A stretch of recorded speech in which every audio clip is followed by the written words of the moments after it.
Hello again, YouTube. Gambit here. This is probably the sixth take, I think. Today I'm doing a follow-up review to kind of compensate for the review that Tweak 325 on Total Vaping Network, or Stickum, and here on YouTube he's Skater3251. He and I did a dual review today on Papa Smurf from eVapor Clouds and the LavaTube. He has the LavaTube Mini. I have the full-size LavaTube. Before I continue, though, I did receive the mod free of charge from Joe, and there was... I'm trying to think of how to word this, and it's driving me nutty. Basically, Joe did not say to me that he would give me the mod if I gave him a positive review. So basically, I didn't receive the mod with the guarantee that he was going to get a positive review of the mod or his juice or anything like that. I'm not that kind of person. I don't think that people that do that should have the right to do videos like that. Because all you're doing in that type of situation, in my opinion, is selling out. So, anyway, without further ado, the LavaTube is just a basic variable voltage mod. Get the light right, there it goes. You've got the negative and the positive buttons, or actually you can see those, and then the power button down below. The negative button takes the voltage down, positive button takes the voltage up. If you hold both buttons in succession, it will lock your voltage in place. You can press the power button once to find out what your voltage is. Press it 6 times and it shows your battery's voltage.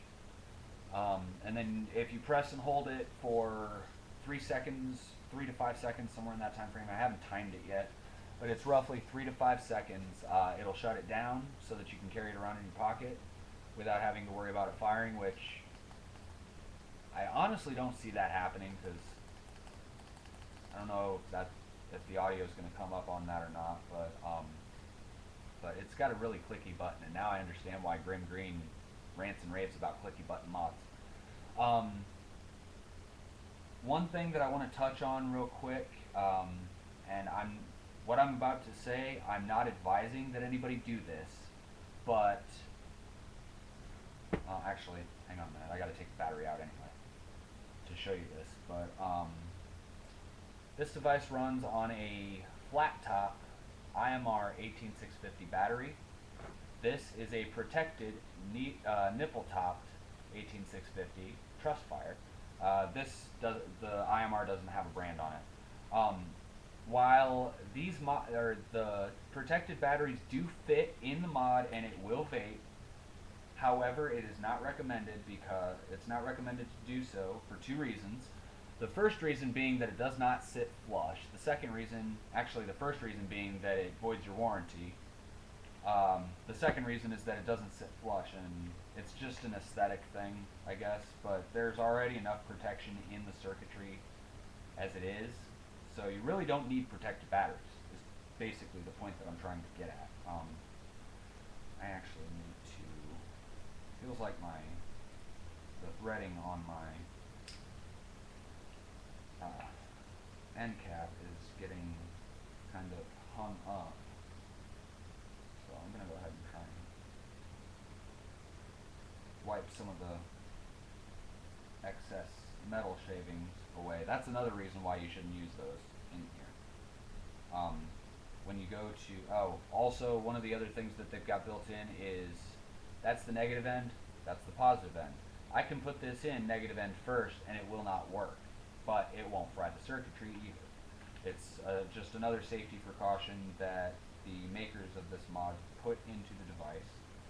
But anyway, go ahead and screw this back in, and get on with the juice review portion of it. So far, again, this is roughly the end of day 1 of having this mod, and so far I really like it. I found that I can't vape at the higher voltages on certain cartomizers like I can on my variable voltage Altoids can that runs, almost fired that, runs on dual 18650s, which it doesn't have any in it right now because I'm not using it. Anyway, the first juice that I'm going to review is 18 milligram coquito from E-Vapor Clouds. There's the E. And as you can see, this is a very dark juice. Whoops. It's a very dark juice, and that is only because it's about 3.5. It's probably total age on this thing, I would say, is probably about 3.5 to 5 months old. I honestly don't know. I got it from someone else that had it for however long she had it for, and she gave it to me because I had never had it before. So, but anyway, I'm going to go ahead and review it now.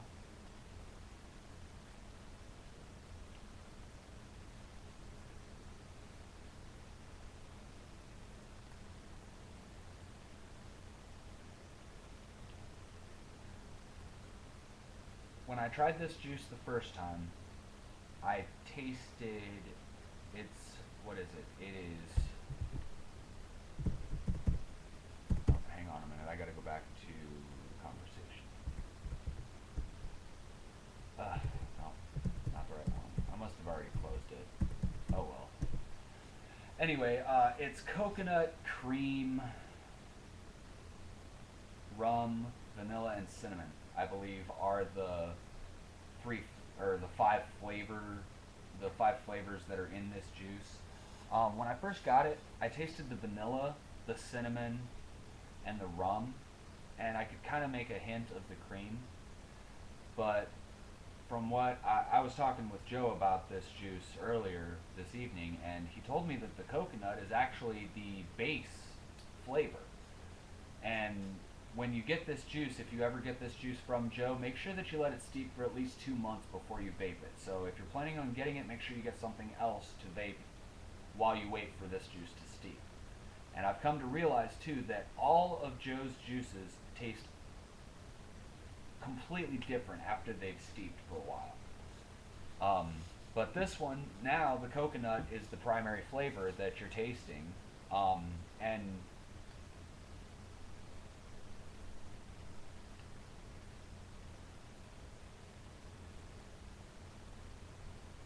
as you can see, it's putting off a decent amount of vapor.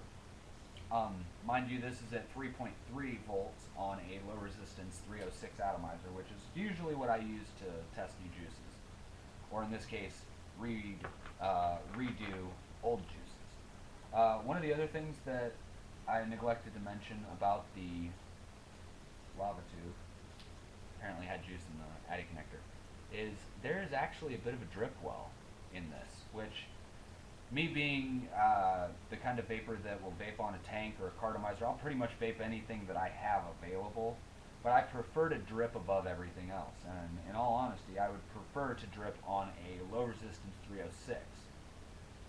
So, the drip well basically just keeps the juice from getting all over the mop, which I'm apparently doing anyway. Whatever.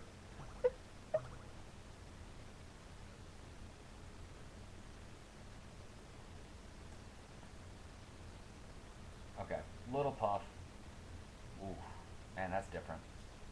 Now I have the Papa Smurf in, and I apparently need to add a drop because that was almost on the verge of dry. Ah, hell, I'll put 2 in. Again, another juice from Joe.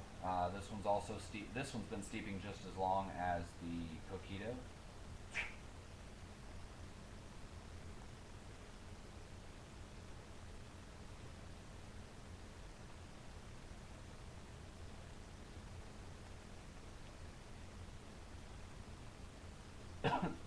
Wow. The throat hit on this one is a lot stronger than it is on the coquito, and they're the same nick strength.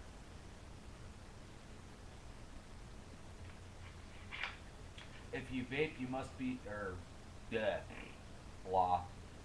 If you vape, you must hydrate. This is water, or flavored water, I should say, by the way. That's courtesy of H-Bomb. If you vape, you must hydrate.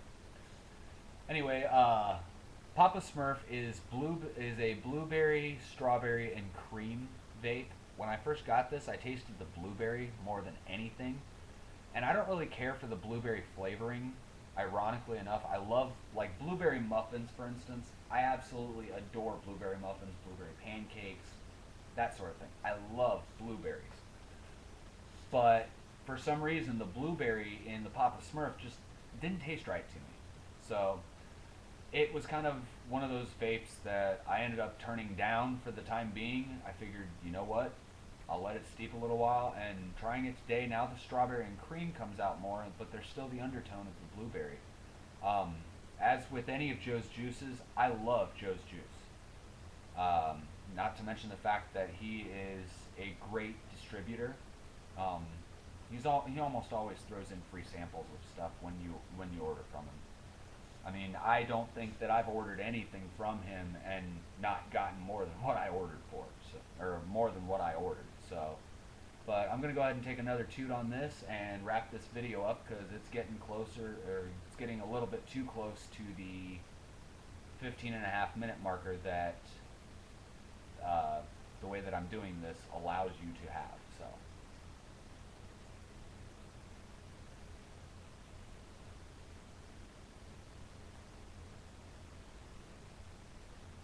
And as always with Joe's Juice, you're going to get you're going to get not only excellent juice, but excellent service as a customer. Yeah, I mean, I can't talk Joe up enough. I mean, he's just awesome. I have had dealings with other vendors. I like other vendors too, but I think I've made a better connection with Joe personal, like on a personal, professional, and vendor to customer relationship.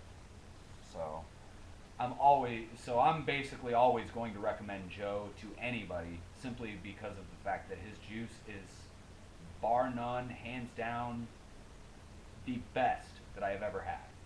And I think I've only come across one flavor of his that he threw together for me just because I wanted to try something different.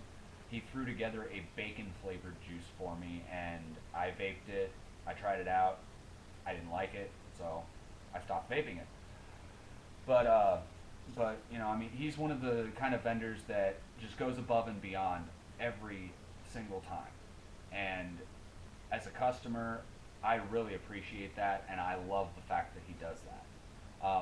Back to my tank now. So the coquito and Papa Smurf, both epic win, but sorry, nose is itchy. Excuse me. Again, if you order either of these flavors from any of the vendors that are now selling Joe's Juice, make sure that you let them steep. The coquito needs to steep for at least 2 months or 60 days before you can vape it and get the full effect of the juice. The same with any of his other juices. But anyway, all of that being said, I'm closing in on the 13.5 minute marker now. And I'm Gambit signing off. As always, let's keep on vaping. And I realize that I just totally stole that from Grim Green, but it works. So